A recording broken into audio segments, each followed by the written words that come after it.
Support for the Leadoff on WGLT and WGLT.org comes from the Central Illinois Regional Airport, where Florida beaches are one flight away.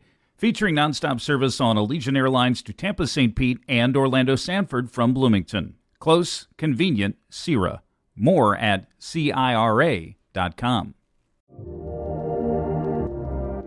Faculty at ISU have formed a union. Now, ISU's lab schools want to do the same. That's one of the things you need to know to start your day for Thursday, July 18th.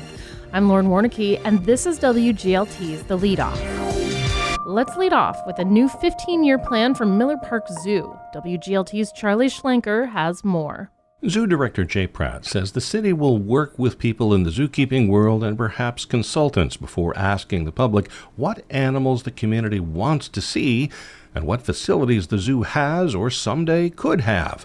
He says some ideas will be great and some may be unrealistic. I joke with everybody that everybody's like, oh, well, why can't we get a rhino or a giraffe? I would need all of Miller Park for that to happen, and nobody's going to give me all of Miller Park. The issue of space needs and habitat for certain animals is not just a theoretical discussion. Pratt says the zoo's beloved Sumatran tiger Rojo is 17 years old and has dental problems. Rojo, through AZA, they've kind of grandfathered him in because his current habitat is a holdover. It's not optimal, and we know that. And so once Rojo passes, we're going to think very long and hard about what species might go where he is. There are regional environmental factors that play into what animals the zoo can have as well. A tropical animal that requires a lot of outdoor space might not be the best choice for Midwestern winters. And if there's a new indoor habitat for such an animal, how does that fit within the existing boundaries of the zoo? And what else would they have to move to make it fit? To say, what can we do with the footprint we have? What can we do better? And that's where we'll look at, if I wanted to have a tiger or tigers to be part of the SAFE program, how and where would we do that represent modern zoological standards? Staff expertise and social factors also play into choices of what animals to offer. Do the animals need company? Pratt says the city is now going through a procurement process for the master plan, which will have 5, 10, and 15-year stages. So our hope is this fiscal year to be able to reach out, get those folks selected, and really start and hopefully have a plan, a new master plan in place by the end of the year, which we can then start working towards and implementing for the next budgets moving forward. Pratt says the plan will emphasize saving animals from extinction or SAFE programs in any new mix of animals and habitat. I'm Charlie Schlenker. Here are some other stories we're following in the WGLT newsroom. A Bloomington teen drowned trying to cross the Illinois River while fleeing police.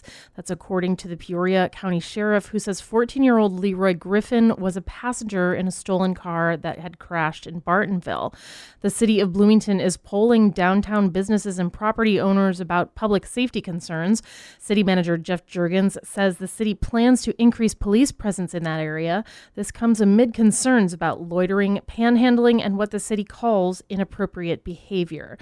Bloomington has named a new deputy city manager. Sue McLaughlin has been the city manager in Farmer City. She will now oversee several city departments, including Public Works and Parks and Recreation.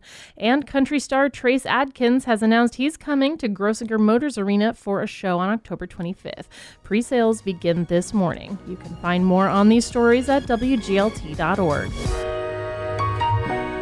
Teachers and staff within Illinois State University's laboratory schools are looking to form a union. WGLT's Lindsay Jones has the story. For the first time in nearly 170 years, educators within Illinois State University's laboratory schools have organized. The staffers, serving around 1,000 students between Thomas Metcalf, the pre-K through 8 school, and University High School, are among the last educational groups in the area to unionize. So the obvious question is, why now? Here's U High English teacher Meg Flanagan. There were some incidents that involved students and teachers that we realized we had no protections against if that were to happen to us as other teachers and other students. Flanagan, a teacher of 14 years, has spent the past 3 teaching within ISU's Laboratory High School.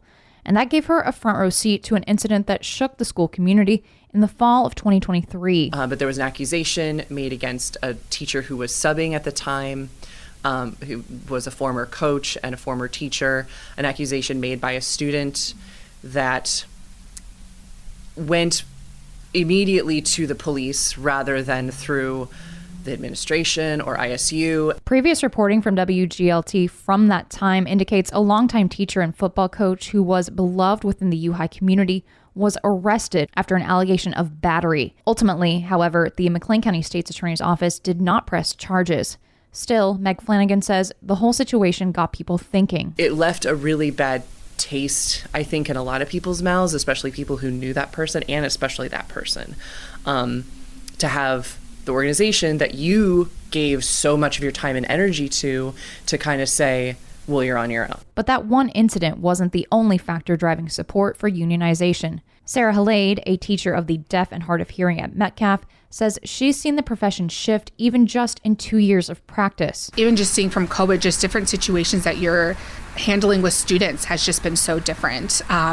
There's a lot more students that you're seeing needing more support with mental health, more support with even just students in my realm with disabilities. There's just so many instances popping up where we just don't have the support that we need. Halade says it sometimes feels as though teachers are getting shortchanged as more is demanded of them. Coming into Metcalf, I was a little bit nervous to know that there really wasn't a union there. And admin, in my experience, has done a good job trying to do the best they can to take care of the teachers that they have. But there's just so many instances and things that I just see that there's more representation to be had. The effort to organize at ISU's lab schools was ongoing for about 6 months and culminated with the group filing a petition with the Illinois Educational Labor Relations Board in late June.